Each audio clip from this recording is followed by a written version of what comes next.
Friends, मैं हूं महेश महतो और आप देख रहे हैं हमारा यूट्यूब चैनल भूगोल फॉर यू।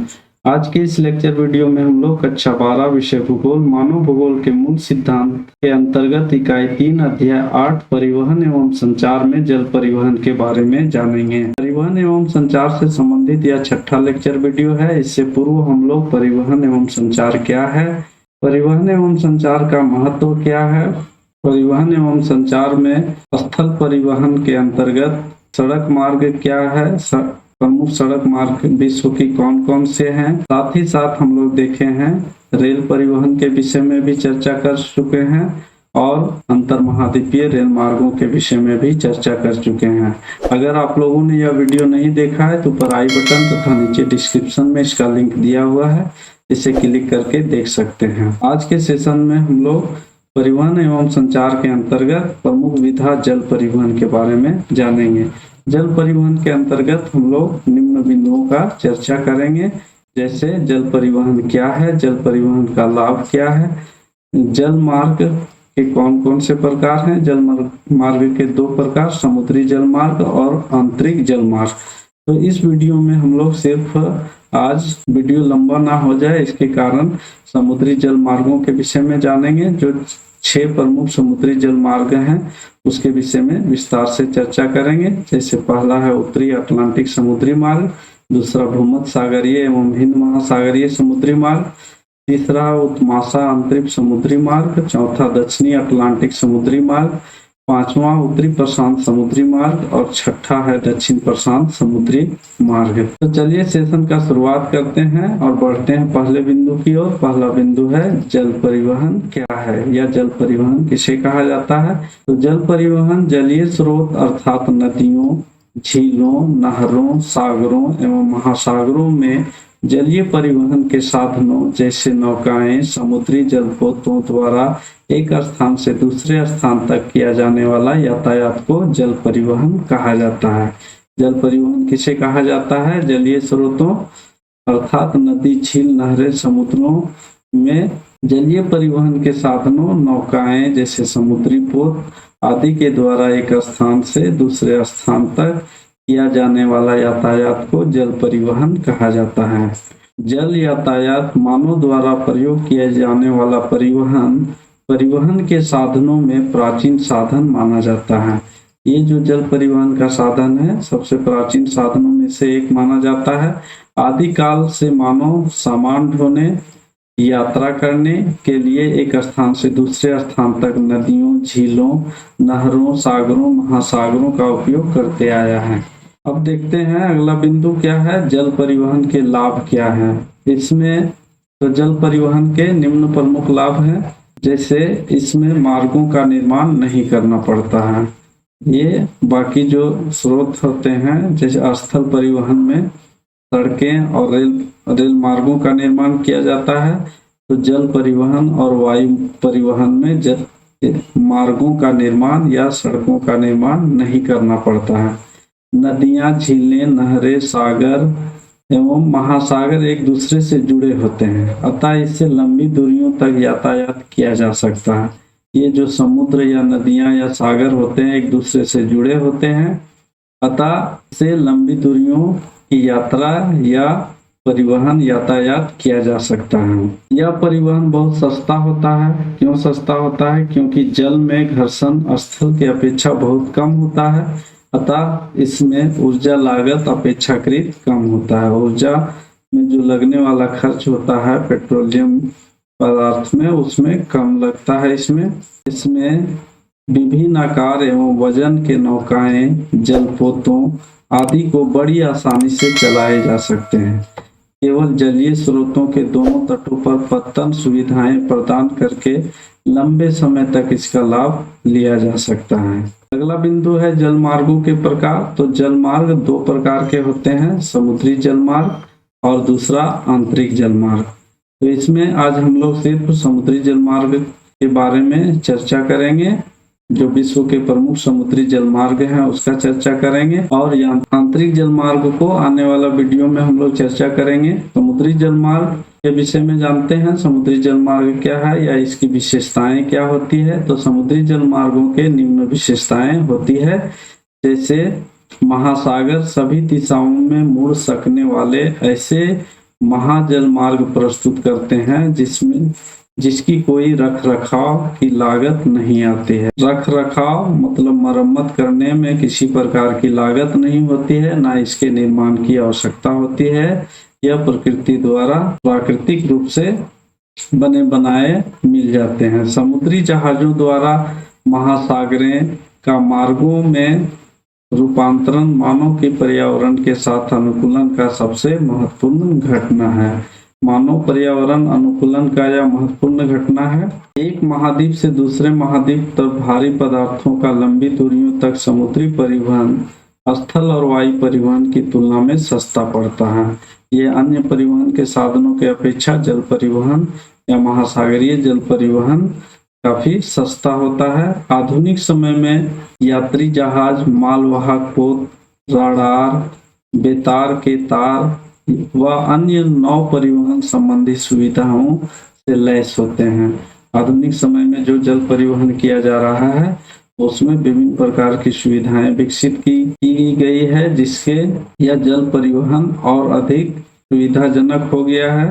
नाशवान या शीघ्र खराब हो जाने वाली वस्तुएं जैसे मांस, मछली, फल, सब्जी, दूध आदि के परिवहन हेतु प्रशीतन कोष्ठक, टैंकरों तथा दूसरे विशिष्ट जहाजों के विकास से समुद्री परिवहन की क्षमता में और अधिक सुधार हुआ है। कंटेनरों के प्रयोग से न सिर्फ माल को चढ़ाना उतारना सुविधाजनक एवं सरल हो गया है, साथ ही साथ संसार के प्रमुख बंदरगाहों पर इन सामानों को स्थल परिवहन हेतु रेल या सड़क मार्ग में स्थानांतरित करने में सुविधा होती है। अगला बिंदु है महत्वपूर्ण समुद्री जलमार्ग। विश्व में निम्न प्रमुख समुद्री जलमार्ग हैं। पहला उत्तरी अटलांटिक समुद्री जलमार्ग, दूसरा भूमध्य सागरीय एवं हिंद महासागरीय समुद्री मार्ग, तीसरा उत्माशा अंतरिक्ष समुद्री मार्ग, चौथा दक्षिणी अटलांटिक समुद्री मार्ग, पांचवा उत्तरी प्रशांत सागरीय समुद्री मार्ग और छठा जो है दक्षिण प्रशांत समुद्री मार्ग। इन समुद्री मार्गों के विषय में हम लोग जानते हैं विस्तार पूर्वक से। पहले इसको मानचित्र में देख लेते हैं कि कहाँ पर स्थित है। तो पहला जो समुद्री मार्ग था उत्तरी अटलांटिक समुद्री मार्ग, यह है उत्तरी अटलांटिक समुद्री मार्ग। दूसरा जो समुद्री मार्ग है वह भूमध्य सागरीय एवं हिंद महासागरीय समुद्री मार्ग है, जो इस क्षेत्र में है। भूमध्य सागर यहाँ पर है और हिंद महासागर यहाँ पर है। यह दूसरा समुद्री जल मार्ग है प्रमुख। और तीसरा जो समुद्री जल मार्ग है उसको हम लोग उत्माशा अंतरिक्ष समुद्री जल मार्ग के नाम से जानते हैं, जो यहाँ पर स्थित है। ये यहाँ से शुरू होकर पूरे अफ्रीका को घेरते हुए इस क्षेत्र को उत्माशा अंतरिक्ष जल मार्ग के नाम से जाना जाता है। और चौथा जो जल मार्ग है विश्व का प्रमुख समुद्री जल मार्ग, उसको हम लोग दक्षिण अटलांटिक समुद्री मार्ग कहते हैं, जो कि दक्षिणी अटलांटिक समुद्री मार्ग समुद्र में स्थित है और वह यहाँ पर है। इस जगह पर है। यहाँ पर दक्षिणी अमेरिका, अफ्रीका के मध्य तथा पश्चिमी यूरोप के मध्य व्यापार कार्य किया जाता है। यह दक्षिणी अटलांटिक समुद्री मार्ग है। इसके बाद पांचवा जो समुद्री मार्ग है वह प्रशांत महासागर के उत्तरी हिस्सा में, इसका नाम दिया गया है उत्तरी प्रशांत समुद्री मार्ग। ये जो है एरिया उत्तरी प्रशांत समुद्री मार्ग में अमेरिका के पश्चिमी तट तथा एशिया के पूर्वी तट को जोड़ने का कार्य किया जाता है। इसके मध्य व्यापार किया जाता है। छठा जो है दक्षिण प्रशांत महासागरीय समुद्री मार्ग। ये जो दक्षिण प्रशांत महासागरीय समुद्री मार्ग है वह उत्तरी अमेरिका तथा दक्षिणी अमेरिका के पश्चिमी तट, ये इस एरिया को दक्षिण पूर्वी ऑस्ट्रेलिया, न्यूजीलैंड और एशिया के भागों को जोड़ता है। इन दोनों के मध्य उत्तरी अमेरिका, दक्षिणी अमेरिका और दक्षिण पूर्वी एशिया तथा ऑस्ट्रेलिया और न्यूजीलैंड के बीच व्यापार किया जाता है। ये प्रमुख 6 समुद्री मार्ग हैं। इनको बारी बारी से हम लोग विस्तार पूर्वक जानते हैं। पहला उत्तरी अटलांटिक समुद्री मार्ग। यह मार्ग उत्तरी अटलांटिक महासागर में स्थित है। इसमें पश्चिमी यूरोप, उत्तरी अमेरिका के पूर्वी तटों को मिलाया जाता है। इस समुद्री मार्ग के माध्यम से किसको किसको मिलाया जाता है? पश्चिमी यूरोप और उत्तरी अमेरिका के पूर्वी तटों को मिलाया जाता है। यह समुद्री मार्ग विश्व का सबसे विकसित अर्थव्यवस्था वाले क्षेत्रों के बीच संपर्क स्थापित करता है। जैसा कि हम लोग जानते हैं, जो यूरोपीय देश हैं और अमेरिकी देश या विकसित अर्थव्यवस्था वाले देश होते हैं, और इन दोनों क्षेत्रों के मध्य व्यापार का कार्य उत्तरी अटलांटिक महासागर के द्वारा किया जाता है। यह विश्व का सबसे अधिक व्यस्तम समुद्री मार्ग है। यह प्रश्न आता है, सबसे अधिक व्यस्तम समुद्री मार्ग कौन है? तो इसका उत्तर उत्तरी अटलांटिक समुद्री मार्ग है। तथा इस मार्ग के द्वारा विश्व का 25% या 1/4 या 1/4 विदेशी व्यापार किया जाता है। इसे बृहत ट्रंक मार्ग के नाम से जाना जाता है। यह भी प्रश्न कभी कभी आता है कि किस समुद्री मार्ग को बृहत ट्रंक मार्ग के नाम से जानते हैं? तो इसका उत्तर होगा उत्तरी अटलांटिक समुद्री मार्ग। विश्व के 55 बड़े बंदरगाहों में से 28 बंदरगाह इसी मार्ग पर स्थित है। उत्तरी अटलांटिक समुद्री मार्ग में 28 प्रमुख बंदरगाह स्थित है, जैसे उत्तरी अमेरिका में New York, Montreal, Quebec, Halifax, Boston, Saint John, Philadelphia, Portland, Baltimore आदि प्रमुख बंदरगाह हैं। उसी प्रकार से यूरोपीय तट पर प्रसिद्ध बंदरगाह जैसे London, Liverpool, Glasgow, Manchester, Southampton, Rotterdam, Hamburg, Lisbon, Copenhagen तथा ओस्लो प्रमुख बंदरगाह हैं। इस मार्ग से यूरोप तथा उत्तरी अमेरिका के मध्य भारी तथा अधिक मात्रा में निर्मित वस्तुएं जैसे वस्त्र, रसायन, मशीन, उर्वरक, इस्पात, शराब आदि संयुक्त राज्य अमेरिका एवं कनाडा को निर्यात किया जाता है।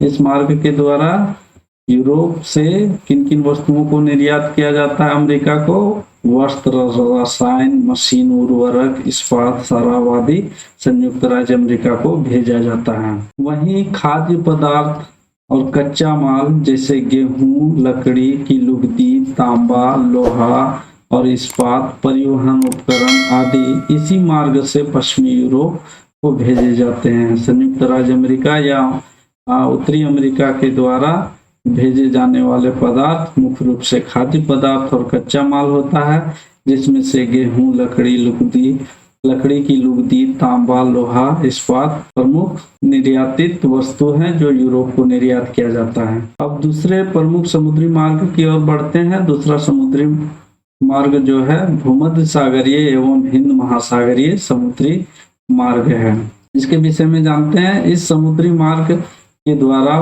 पश्चिम में उन्नत यूरोपीय देशों को पूर्वी अफ्रीका, दक्षिण पूर्वी एशिया, विकासशील देश और सुदूर विकसित ऑस्ट्रेलिया और न्यूजीलैंड को भूमध्य सागर, लाल सागर तथा हिंद महासागर द्वारा जोड़ा जाता है। यह समुद्री मार्ग किन महाद्वीपों को जोड़ता है? तो उत्तर पश्चिम यूरोपीय जो देश होते हैं वह पूर्वी अफ्रीका, दक्षिण पूर्वी एशिया के विकासशील देश और सुदूर विकसित ऑस्ट्रेलिया और न्यूजीलैंड को भूमध्य सागर, लाल सागर तथा हिंद महासागर के द्वारा जोड़ा जाता है। इस जलमार्ग पर प्रमुख बंदरगाह पोर्ट सईद, अदन, मुंबई, कोच्चि, कोलंबो, सिंगापुर आदि स्थित हैं। इस मार्ग के द्वारा यूरोप की ओर से भेजी जाने वाले पदार्थ मुख्य रूप से मशीनें, औद्योगिक उत्पाद होते हैं।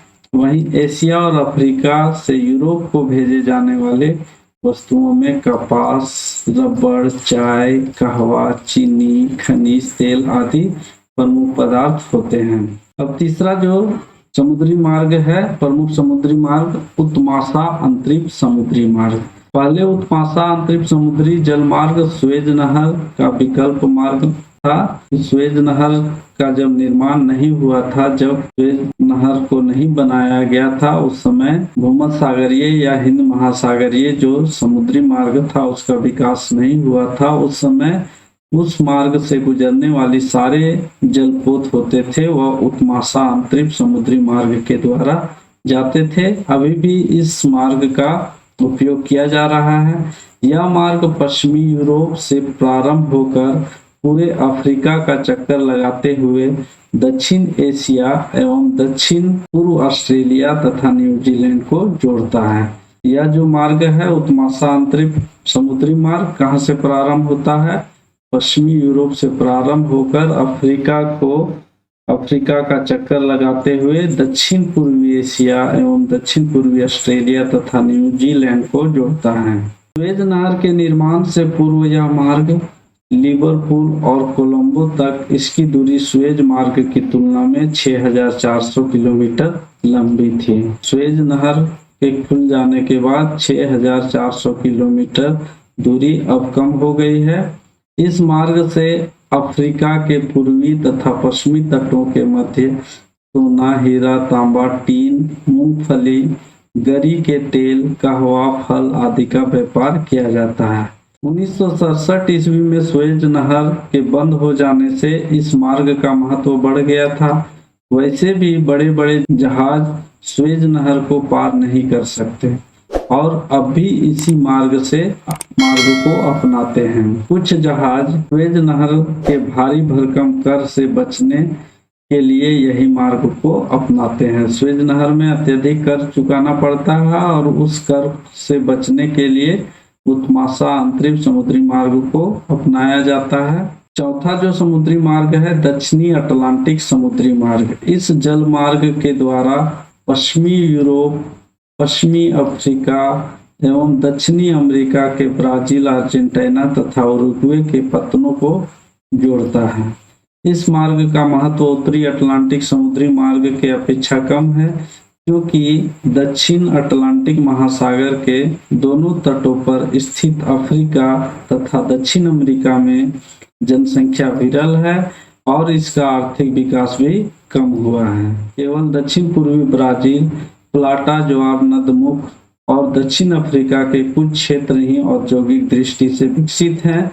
ब्राजील के रियो डी जेनेरो और दक्षिण अफ्रीका के केप टाउन के बीच पूर्वी पश्चिमी मार्ग पर भी व्यापार अधिक नहीं होता है, क्योंकि इन दोनों क्षेत्रों में संसाधन तथा उत्पादन लगभग एक समान होता है। इस मार्ग के द्वारा ब्राजील से कहवा, कोको, अर्जेंटीना से गेहूं, मांस, ऊन, सन आदि को यूरोप भेजा जाता है। वहीं बदले में यूरोप से अर्ध निर्मित वस्तुएं जैसे मशीनें, कपड़ा आदि को निर्यात किया जाता है।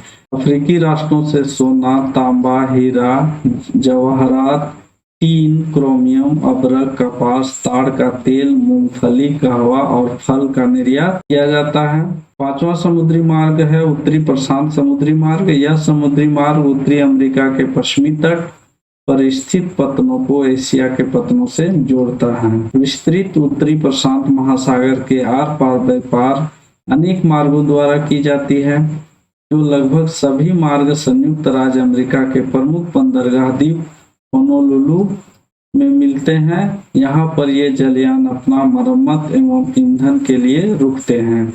एक अन्य मार्ग जो सीधा कनाडा से वैंकूवर को जापान के याकोहामा से जोड़ता है। एक अन्य मार्ग है जो कनाडा के वैंकूवर बंदरगाह को जापान के याकोहामा से जोड़ता है और यह दूरी उत्तरी प्रशांत समुद्री मार्ग का सबसे कम 2440 किलोमीटर लगभग आधा कर देता है। यह मार्ग उत्तरी अमेरिका के पश्चिमी तट पर स्थित बंदरगाह Seattle, Portland, San Francisco, Los Angeles, Honolulu आदि और एशिया के पूर्वी तट पर स्थित बंदरगाह Yokohama, Kobe, Shanghai, Hong Kong, Manila और सिंगापुर को जोड़ता है। इस मार्ग से गेहूं, लकड़ी, कागज की लुगदी, मछली, दूध अमेरिका से निर्यात किया जाता है। वहीं एशिया से वस्त्र, विद्युत के उपकरण, रबड़, नारियल गड़ी, ताड़ का तेल और टीन का निर्यात किया जाता है। छठा प्रमुख समुद्री जल मार्ग है दक्षिणी प्रशांत समुद्री मार्ग। इस मार्ग से उत्तरी अमेरिका एवं पश्चिमी यूरोप तथा बिखरे हुए प्रशांत महासागरीय द्वीपों को दक्षिणी प्रशांत महासागर से जोड़ता है। इस मार्ग का उपयोग हांगकांग, फिलीपीन, इंडोनेशिया पहुंचने के लिए किया जाता है। यह मार्ग मुख्य रूप से गेहूं, मांस, ऊन, फल, दूध तथा औद्योगिक उत्पादों का आयात निर्यात किया जाता है। इस मार्ग पर अर्थात दक्षिणी प्रशांत महासागरीय मार्ग पर चलने वाले जलयानों को अधिकतम दूरी तय करनी पड़ती है, जैसे पनामा तथा वेलिंगटन के मध्य 10,380 किलोमीटर और पनामा से सिडनी के बीच 12,208 किलोमीटर है। ऑस्ट्रेलिया, न्यूजीलैंड, उत्तरी अमेरिका के मध्य व्यापार का यह मार्ग एकमात्र विकल्प है। यह जो समुद्री जल मार्ग है ऑस्ट्रेलिया, न्यूजीलैंड और उत्तरी अमेरिका के लिए व्यापार का प्रमुख मार्ग है और एकमात्र विकल्प मार्ग है। इसी के माध्यम से ऑस्ट्रेलिया, न्यूजीलैंड तथा उत्तरी अमेरिका के मध्य व्यापार कार्य किया जाता है। उम्मीद करते हैं दोस्तों आप लोगों को यह परिवहन एवं संचार से संबंधित जल परिवहन का लेक्चर वीडियो जरूर पसंद आया होगा। अगर पसंद आया है तो इसे लाइक करें तथा अपने दोस्तों के बीच शेयर करें और हमारे चैनल भूगोल फॉर यू को सब्सक्राइब करके बेल नोटिफिकेशन को जरूर दबाएं, जिससे आगे आने वाले वीडियो का नोटिफिकेशन आप लोगों को मिलता रहे। और अगर आप लोगों के मन में किसी प्रकार का प्रश्न या सुझाव है तो कमेंट बॉक्स में जरूर कमेंट करें और भूगोल से संबंधित अन्य विषय बिंदुओं को अगर जानना हो तो हमारे ब्लॉग www.bhugol.net में विजिट कर सकते हैं। आप लोगों का बहुत बहुत धन्यवाद। मिलते हैं अगले नए वीडियो में, तब तक के लिए जय हिंद, जय भारत।